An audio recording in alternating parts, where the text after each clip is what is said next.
All right, Team Cheerios, who would like to go first for our CAAP and SIAP? I can go first. Okay. Okay, so I had the chance actually for both of them to peer review both of you guys. So for the CAAP, Shauna, I'll go with you first. Um, overall, honestly, with CAAP and SIAP, you did a really good job. There were only really a few little suggestions that I made.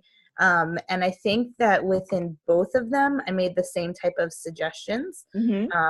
So for the CAAP, my big suggestion was just to put all the references at the end of your paper.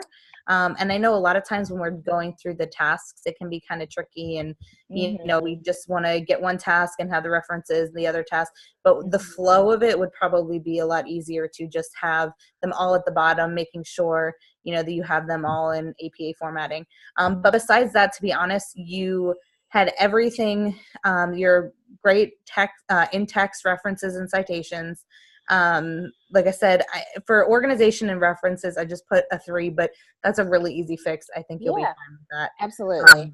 But besides that, your CAAP was very well organized. And I felt like that you did a good job examining each individual part of the rubric, and it was very well thought out, and you can tell you're problem solving. So that was awesome. For your SIAP, everything seemed to be really clear. I think that you had a really good, like when you were going through your different components within your task, you could easily follow through with the rubric what you needed.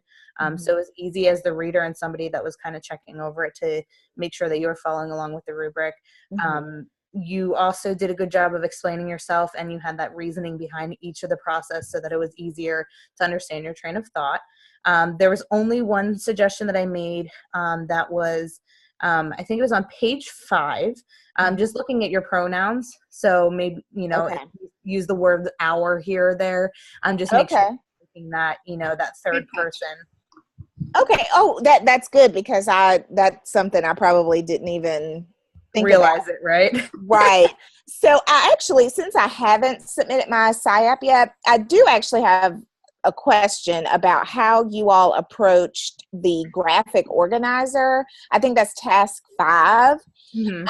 Amber, I think I peer reviewed yours, so I saw kind of how you approached it, and it looked like in your narrative you just kind of went through like each part of the graphic organizer.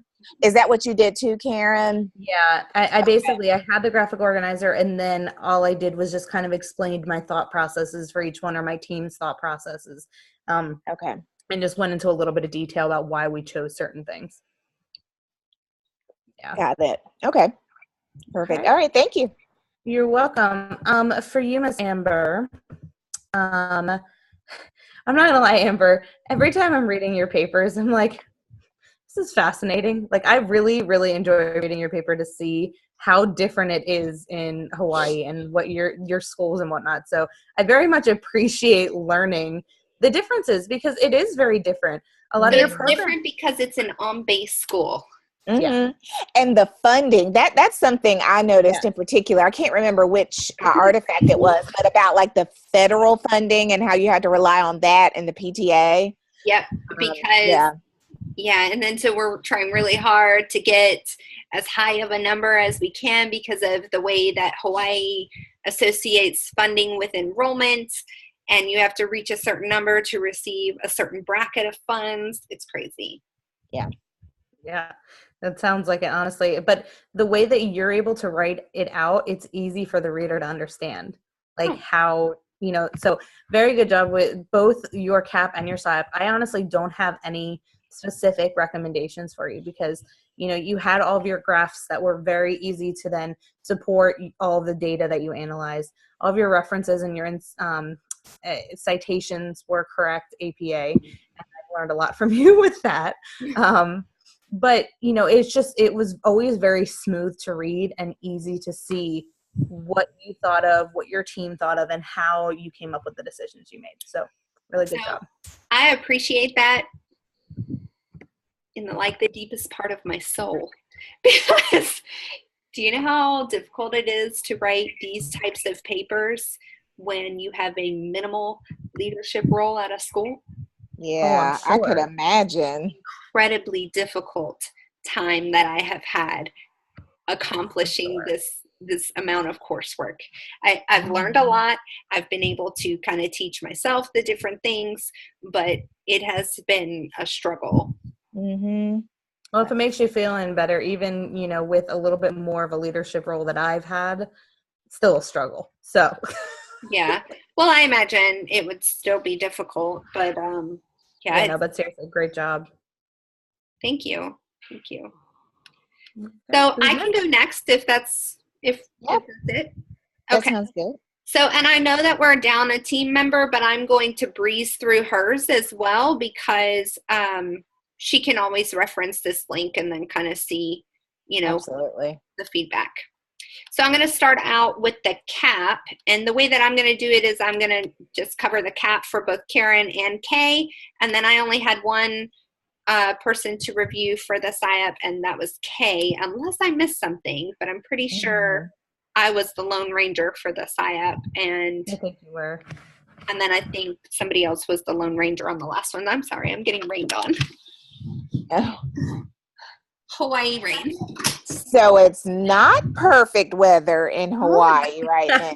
It's a beautiful blue sky right now, but there's drizzle. So, it was coming in, getting me. Okay. So I'll start with you, Karen, because my other two are for Kay, so I'll just kind of breeze through those.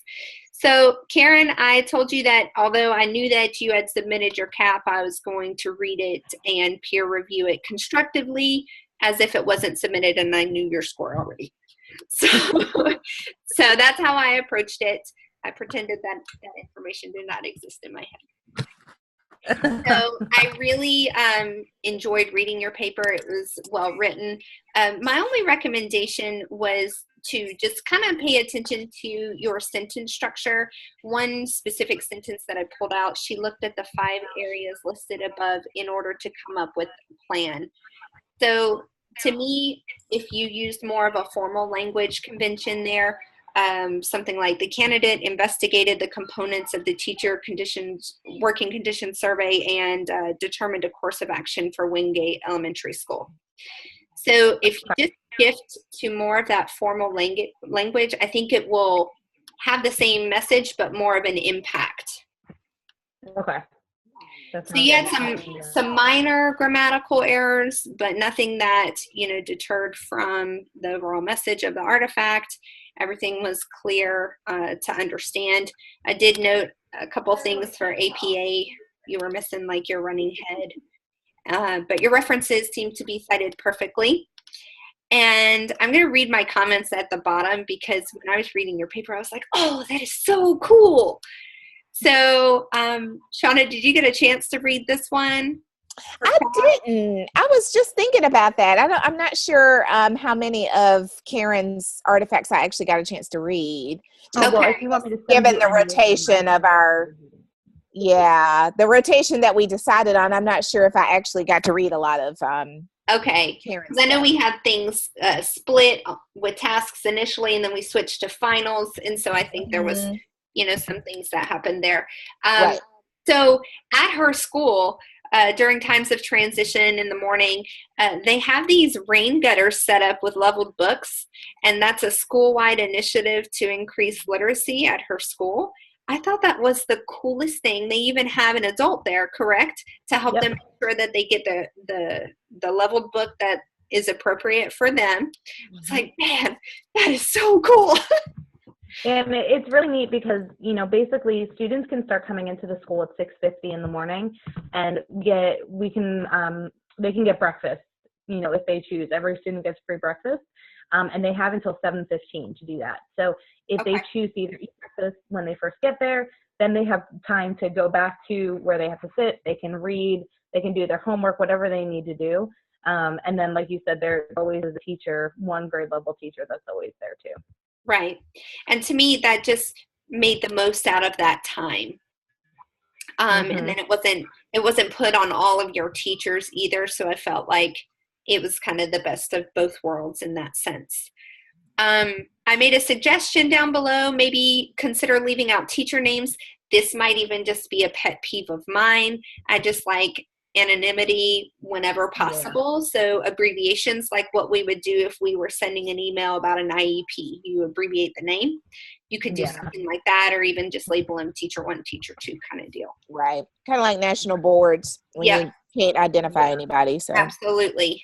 One of the questions I had for your demographics, you stated 35% of your students are Hispanic. How many of those students are part of your EL population receiving services from specialized teachers, and does that affect student achievement reported at your school? I could not find that information in your paper, but I thought it would fit in there for sure. Yeah, that's something that I honestly didn't even think about, as bad as that sounds. So that's definitely something that I would be interested in looking a little bit further. But I do know that, we have 1.5 basically EL teachers, and most of the students that are receiving EL services are kindergarten through 3rd grade. So if you can kind of imagine, that 35%, it's probably closer, I would guess, to about 20% that are receiving services. Okay, so of your Hispanic population, not many of them are requiring services.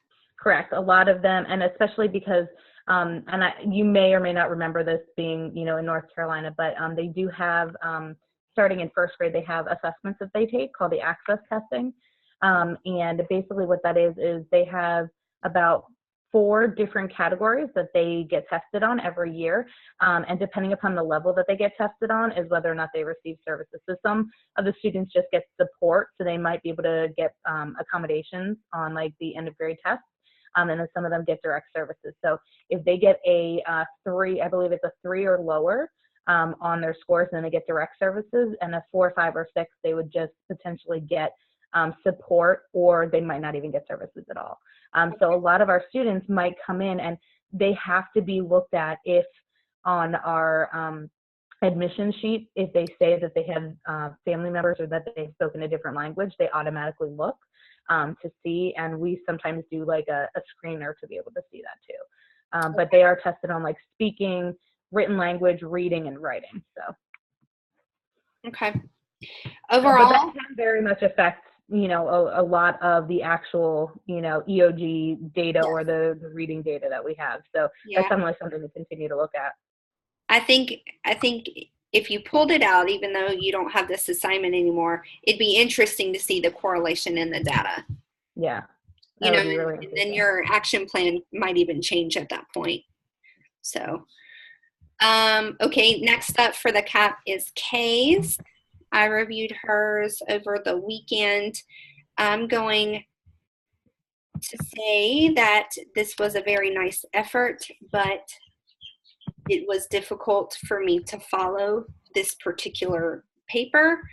It was aligned to the course reading, but I felt like there were some gaps in some things in order to make it a cohesive paper. It was easy to read and address the prompt for each task, but I made a consideration of removing the prompts for each task for a more streamlined professional look. And then I also suggested to watch for repeated phrasing throughout the paper. Some of it, and I didn't put an example in there, but I do remember reading phrases and words multiple times. For grammar and mechanics, I said that the use of formal language could be stronger. Many times there was a switch between past and present tense and first and third person, and I felt like that compromised the overall sentence structure. Most of the paper adhered to APA guidelines. The running head was and page numbers were missing. The figures and tables were not labeled, and the references page needs to begin on its own page. I offered to help in any way that I could in order to get the paper in a more formalized format. Karen, I know you reviewed this paper as well. Yeah. So did you want to chime in now, and then I'll move to SIAP, and then Shauna can go? Absolutely. So I agree. There were definitely some parts that were a little struggling. I think some of the strengths, though, Like you said, she was able to do a really good job of it, making sure that we understood what the prompts were that she was addressing. I did really like the charts that she did use. I definitely suggested, though, in terms of organization, making sure that her appendices, kind of like with Shauna, making sure everything was at the end. That kind of goes along with APA as well, because I feel like it kind of messed up the flow a little bit and didn't look as professional as you were saying, too. And then there weren't any specific grammar or spelling concerns that I personally saw, but seeing the consistency of whether she was indenting within the text or not, and some of it I can understand if there was like a chart or something in between, but I definitely noticed some areas where it kind of seemed like it wasn't flowing correctly because I couldn't tell if it was a new paragraph or not. But besides that, I would definitely agree with what you said, though, Amber, and I will absolutely help in any way as well. That any other suggestions that she might need. So with the appendices and the references, I think there might be a disconnect between. I think it was Dr. Neal when he was, it might have been a couple of semesters ago when he was just giving us advice on how to submit to TaskStream. I'm pretty sure I remember him recommending that we just, not worry so much about putting the references at the end. However, I do understand that putting them at the end does make it flow more logically. So I think I think that point probably just depends on whether or not you were trying to follow Dr. Neal's advice or, actual APA format. But I totally understand, the flow aspect of it and, following APA style, which I think is a good practice to have, especially if you plan to go further, like pursuing another graduate degree or something like that, because in education APA format is the style of writing. Well, I remember Dr. Lamb saying you need to compile everything as you go and put your references at the end. So that's when I started, and I think this was last class in the end of the previous one, but that's when I started compiling everything and having a table of contents and just doing it that way, because I can right now that made my life so much easier. Yeah. And so I think I think it depends on whether or not you are trying to actually follow APA or if you're trying to get that 4 on the task stream, because I've already submitted the CAAP and the SIP just as it is, the way that you've seen it. And I got 4s on both of them. So I think it just depends. Yeah, it totally depends. But yeah, I mean that's still good general information for APA format. Okay, I'm going to move into Kay's SIAP because we have about 7 minutes left. I felt like this was a stronger paper. It was very clear to me that she took on numerous leadership roles throughout the process, and her graphic representations emphasized the data and the narrative explanations. She had some minor grammatical errors throughout the paper, but I felt like it didn't completely detract, and if she was to reread the paper again, she could catch those errors. I very much enjoyed reading this paper. She's put a lot of effort into this narrative, and my only suggestion is to consider expanding a bit more on the North Carolina Teaching Working Conditions Survey in order to help the reader better understand her speaking points. I found myself wanting to have more information on that content. And Shauna, I know that you read this artifact as well. So I'm curious if you were kind of thinking the same thing. I actually just pulled it up, and your comments mirror exactly what my comments were. So do you want me to just go ahead into? Sure. Yeah, you're right. Yep. So so for the SIAP for K, I my comments almost exactly mirror what you just said. So I wanted to see more information about the TWCS. I said that one area of improvement would be to include more specific details for recommendations for the strand of leadership from the TWCS. I don't feel like there was, I think there was room for more detail and more emphasis for, you know, what could happen with that strand. I also said, just as you said, Amber, that she demonstrated a lot of leadership. Her narrative clearly demonstrated leadership in the SIAP. I thought that the language she used was descriptive of her clinical experience. It seemed like she was able to get a lot of actual, you know, practical experience with the SIAP. Let's see.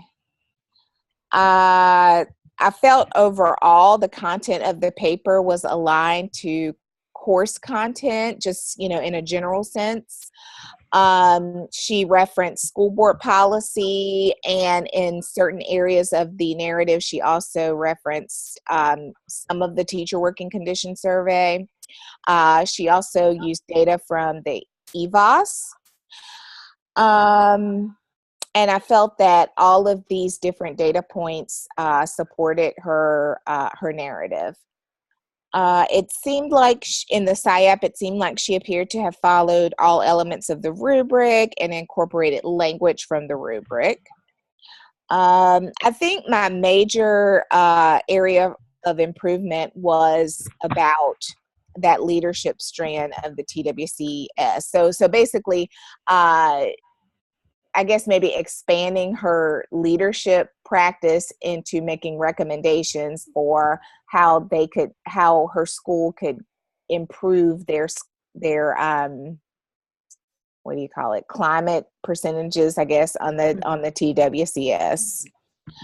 I also agree about removing the prompts from the narrative. I think it would flow more logically if those prompts weren't there. I do feel like those detract from you know, just the flow of the narrative. Yeah, I think that was pretty much it for the SIAP for K. Amber, let's see. I'll just go ahead into the SIAP for you as well, and then I'll do the CAAP. Both of my comments, I feel, for the SIAP and for the CAAP kind of mirror each other, which makes sense because the SIAP is kind of a culmination of all the other artifacts. I thought one of the biggest strengths of all of your artifacts, and the SAP in particular, the SIAP in particular, is your use of outside references. I remember from, I think it was the CAAP, where you referenced some of the educational experts in professional development, and I just think that adds a lot of strength and validity to your narrative. So I just really liked that. I mean, I think that goes into depth. I think it shows that you understand what the literature is saying currently about things like professional development. So I thought that was a real strength. I also thought reaching back to some of those texts from some of the previous semesters, like the Ubbins text and Marzano, I thought that added a lot of depth and validity to your narrative as well. I thought you definitely showed critical thinking, especially given the fact that you have to kind of go the extra mile with explaining how some of the different data sources that you use in Hawaii are comparable to the ones that we use in North Carolina. I thought you made a very strong connection between how, you know, right. Yeah. Exactly. Like the climate surveys that you use in Hawaii, how they're comparable to the ones that we use in North Carolina. So I thought that was a real strength, especially given the fact that the readers of your narrative are from North Carolina. I think that you made it relatable and understandable. And yeah, APA, I agree with Karen when she reviewed your work, APA style. I think you have that down to a T, so that was really great. Your tables are very logical. They make a lot of sense, and they support what you're saying. It's your tables illustrate what your narrative is saying in more depth. Yeah, so I think that was it for the SIAP, and let me just. I'm going to pause you right there because I have to send another link. Oh, okay. All right. Sorry. Okay.